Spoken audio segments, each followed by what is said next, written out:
आज की कहानी 90s के जमाने की काफी मशहूर और मजेदार मूवी है attack of the 50 feet woman.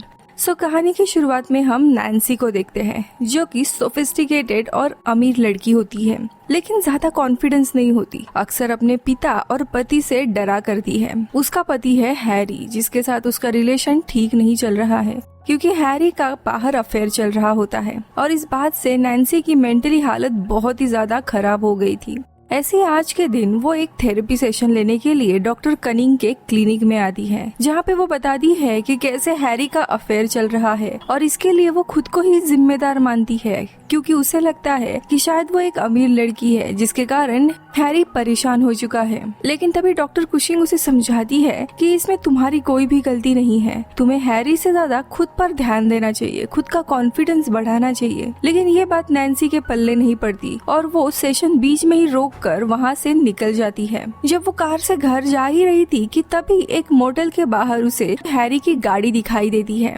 उसे समझ आता है कि हैरी मोटल में किसी दूसरे औरत के साथ मजे कर रहा है, इसीलिए वो गुस्से में मोटल के बाहर हैरी को बुलाने लगती है। लेकिन उसकी चीखें सुनकर मोटल का मालिक टोनी वहाँ पे आता है और नैन्सी को बताता है कि हैरी तो यहाँ पे नहीं है, उसके गाड़ी का तेल खत्म हो गया था, इसीलिए कार यहीं पे पार्क करके चला गया है। नैन्सी को पता होता है कि टोनी झूठ बोल रहा है, लेकिन फिर भी वो वहाँ से चली जाती है। लेकिन तभी वहाँ से जाते हुए हैरी उसे देखता है जो उसी मोटल में हनी नाम के एक लड़की के साथ होता है। अब हनी हैरी से कहती है कि तुम्हें नैन्सी से डिवोर्स कर लेना चाहिए, तो हैरी कहता है कि अभी समय सही नहीं है, एक बार सारी प्रॉपर्टी नैन्सी के नाम पे हो जाए, इसके बाद मैं उसे छोड़ दूंगा।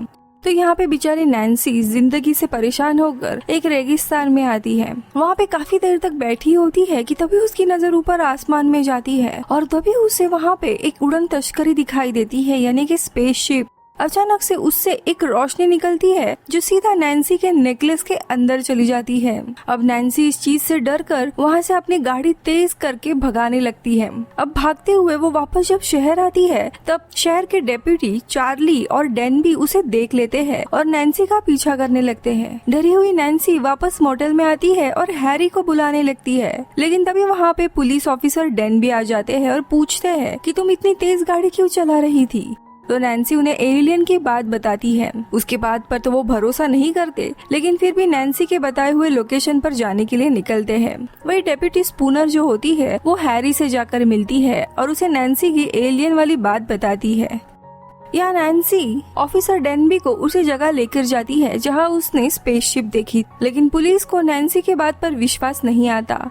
लेकिन अचानक से सामने से एक लाइट इनकी तरफ ही आने लगती है, जिसे एलियन की लाइट समझकर नैन्सी पैनिक होने लगती है, लेकिन ये एक कार की लाइट होती है और उसमें से आते हैं उसके पिता हैमिल्टन। अब पुलिस उन्हें बताती है कि इसकी हालत खराब है, इसीलिए वो उसे अपने घर लेकर आते हैं। खैर अब घर आने के बाद हैमिल्टन नैन्सी से प्रॉपर्टी के पेपर्स पर उसका साइन लेते हैं और उसे बताते हैं कि अब ये सारी प्रॉपर्टी तुम्हारे नाम पे हो गई है, जो उसे अपनी माँ के मौत के बाद मिली थी। ये सारी प्रॉपर्टी उसकी माँ की थी और उसके जाने के बाद अब नैन्सी के नाम पे हो गई थी। अब इसी दरम्यान वहाँ पे हैरी आता है। अब नैन्सी उसके प्यार में होती है, इसलिए उसे देखकर खुश हो जाती है, पर वो नैन्सी को बाहर जाने के लिए कहता है, जिसके बाद वो हैमिल्टन से कुछ बात करने लगता है। लेकिन हैमिल्टन गुस्से में कहता है कि तुम्हें अपने अफेयर्स को रोकना होगा, इससे मेरा नाम पूरे शहर में खराब हो रहा है, या फिर जो भी करना है वो चुपके से करो, सबके सामने नहीं। अब ये सारी बातें नैन्सी सुन रही होती है और तभी उसे रियलाइज होता है कि उसके पिता को बस उनकी इमेज की पड़ी है। उसका पति अफेयर कर रहा है,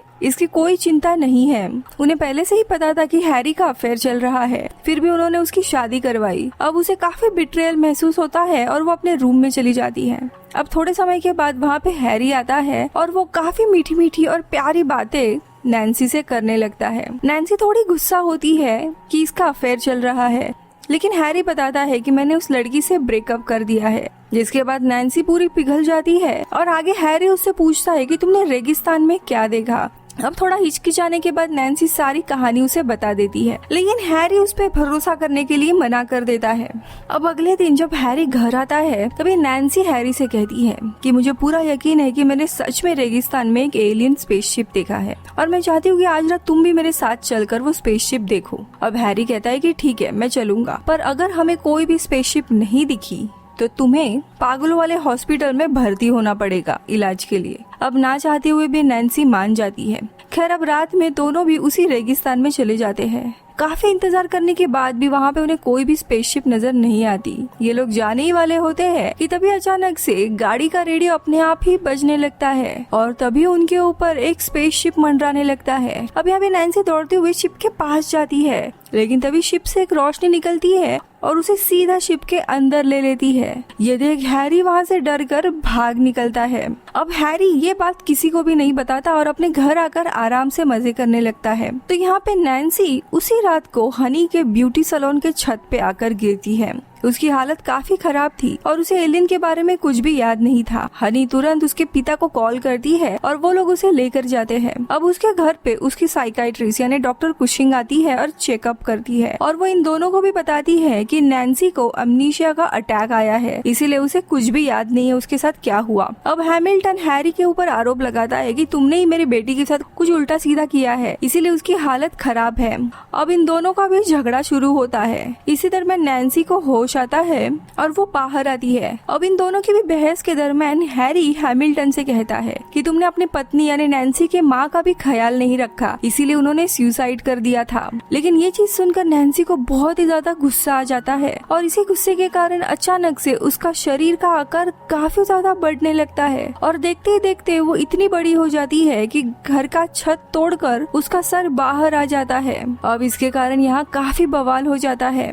अब अगले दिन हैरी एक दूसरे डॉक्टर जिनका नाम था डॉक्टर लोबो को डॉक्टर कुशिंग को मिलवाने के लिए लेकर आता है ताकि वो दोनों मिलकर नैन्सी का इलाज कर सके। डॉक्टर कुशिंग पहले तो मना कर देती है क्योंकि उसे हैरी के इरादे पता होते हैं, लेकिन ना चाहते हुए भी अब डॉक्टर लोबो के साथ वो अब नैन्सी को मिलने के लिए जाती है। यहाँ पे नैन्सी एक बड़े से गोडाउन में होती है बैठी हुई। अब यहाँ पे नैन्सी को देखकर डॉक्टर लोबो काफी हैरान हो जाते हैं और बताते हैं कि शायद नैन्सी के हार्मोनल लेवल इम्बैलेंस हो चुके हैं, लेकिन आगे की चीजें देखने के लिए मुझे नैन्सी को अपने क्लिनिक पर चेकअप के लिए लेकर जाना होगा। लेकिन नैन्सी को पता होता है कि ये हैरी की चाल है और जबरदस्ती उसे अब पागलों के हॉस्पिटल में भर्ती करवाने के लिए लेकर जाएंगे। इसीलिए वो गुस्सा होकर जमीन पर जोर से एक मुक्का मारती है, जिसे डॉक्टर लोबो डर जाते हैं और नैन्सी की बात मान लेते हैं। अब वहाँ से निकलकर डॉक्टर लोबो हैरी से कहते हैं नैन्सी के ब्लड लेवल उसके शरीर के हार्मोनल इम्बैलेंस के कारण हो रहा है, यानी कि नैन्सी के शरीर का आकार स्ट्रेस के कारण बड़ा है और अगर नैन्सी को इसी तरह स्ट्रेस मिलता रहा तो उसे हार्ट अटैक भी आ सकता है। जो सुनकर कमीना हैरी काफी खुश हो जाता है क्योंकि अब उसके पास नैन्सी से पीछा छुड़वाने का एक नया तरीका आ गया होता है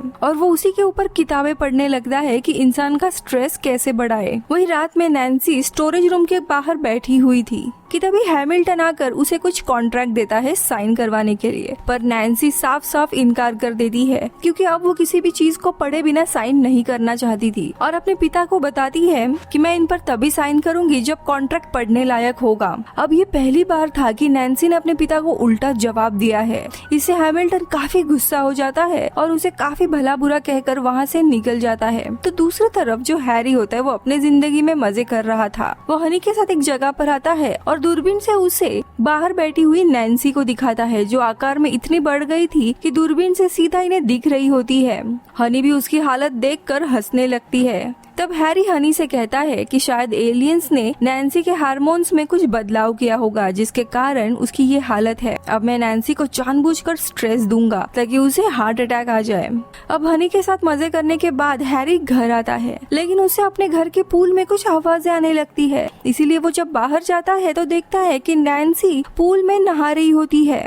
वो बताती है कि मेरी दिल की धड़कनें काफी बढ़ गई थी और डॉक्टर लोबो ने मुझे रिलैक्स करने के लिए कहा था, इसीलिए मैं यहाँ पे आई। लेकिन हैरी यहाँ पे काफी उटपटांग चीजें बोलने लगता है जिससे अचानक से नैन्सी के दिल की धड़कनें काफी बढ़ने लगती है और उसे दर्द होने लगता है। इसीलिए वो हैरी को वहाँ से जाने के लिए कहती है। खैर अब अगले दिन नैन्सी वापस से गोडाउन में होती है। तभी डॉक्टर लोबो डॉक्टर कुशिंग और बाकी स्टाफ के साथ वहाँ पर आते हैं जो उसे ट्रैंक्विलाइजर का एक इंजेक्शन लगाने के लिए आए होते हैं जिससे वो बेहोश हो जाएगी और ऐसा करने के लिए इसे हैरी और हैमिल्टन ने ही कहा होता है। लेकिन नैन्सी वो इंजेक्शन सीधा लेती है और डॉक्टर के साथ मजाक करने लगती है जिससे डॉक्टर लोबो काफी डर जाते हैं। अब डॉक्टर कुशिंग उसे शांत कराती है, लेकिन नैन्सी वो इंजेक्शन सीधा फेंक देती है और कहती है कि मुझे इसकी अब कोई भी जरूरत नहीं है। मुझे रियलाइज हो गया है कि मेरे पिता और मेरा हस्बैंड दोनों भी सेल्फिश है और पैसों के लिए ही मेरे आगे पीछे है। अब मुझे अपने लिए जीना है।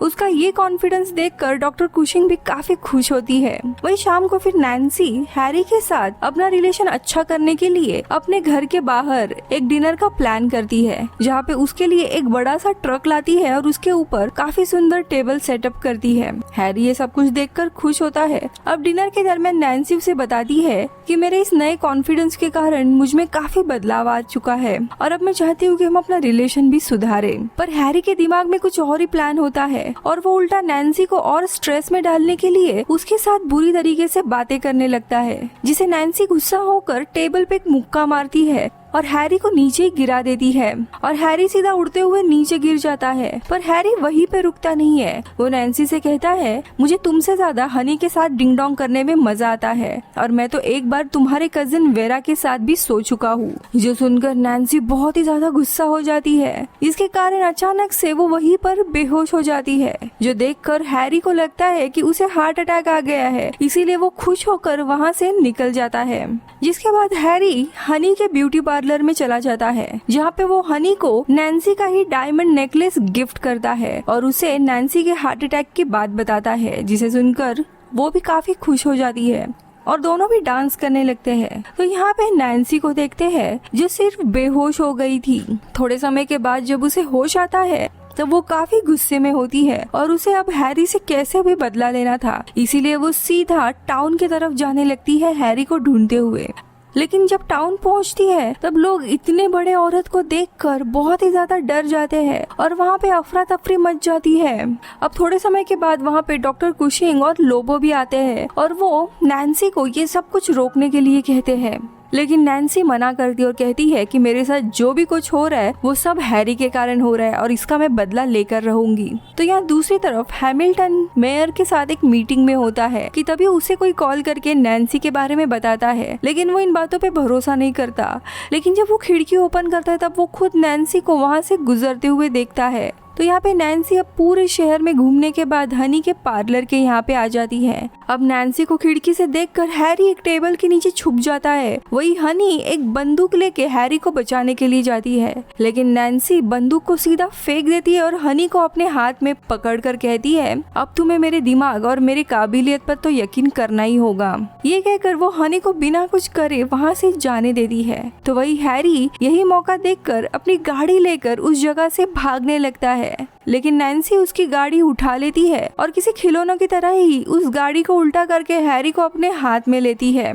तो यहाँ दूसरी तरफ शहर के पुलिस ने बैकअप बुलाया होता है और इसीलिए 2 हेलीकॉप्टर नैन्सी के पीछे लगते हैं, जिनसे बचने के लिए नैन्सी रेगिस्तान की तरफ ही जाने लगती है।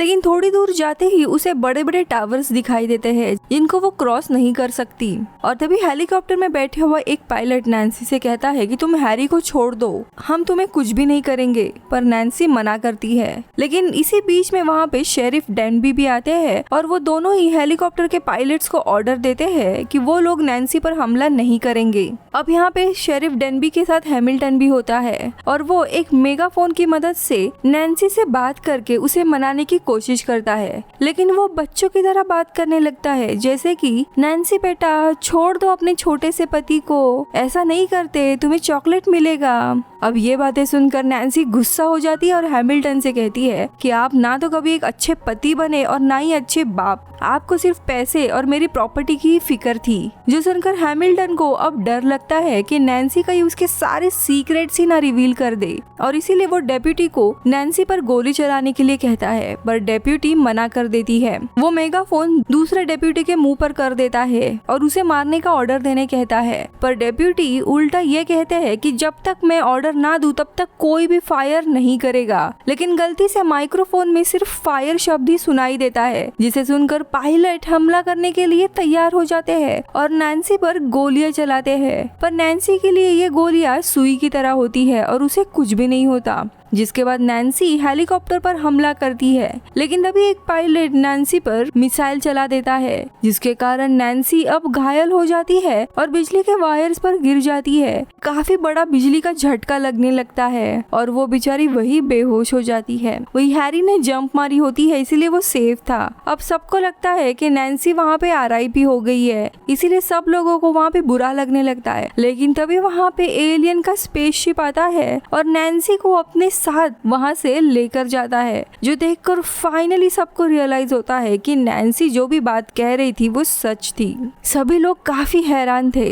अब मूवी के अंत में हम देखते हैं एक अलग से रूम में हैरी 2 आदमियों के साथ बैठा हुआ था और वो 2 आदमी हैरी का थेरेपी सेशन ले रहे होते हैं, लेकिन हैरी सेशन के दौरान अच्छे से बात नहीं कर रहा होता है। और तभी रूम के ऊपर से नैन्सी और उसी की तरह 2 बड़ी बड़ी औरतें आती है। अब यहाँ हैरी उससे मिन्नतें करने लगता है कि मुझे बाहर निकालो, लेकिन नैन्सी उन 2 आदमियों को ऑर्डर देती है कि अगर ये कोऑपरेट नहीं करेगा तो इसे पीटो। इसके बाद वो दोनों भी आदमी हैरी को पीटने जाते हैं और हम देखते हैं कि ये अभी भी एलियन के स्पेसशिप में है और यहीं पर ये मूवी खत्म होती है। मिलती हूँ अगले वीडियो में, तब तक के लिए बाय।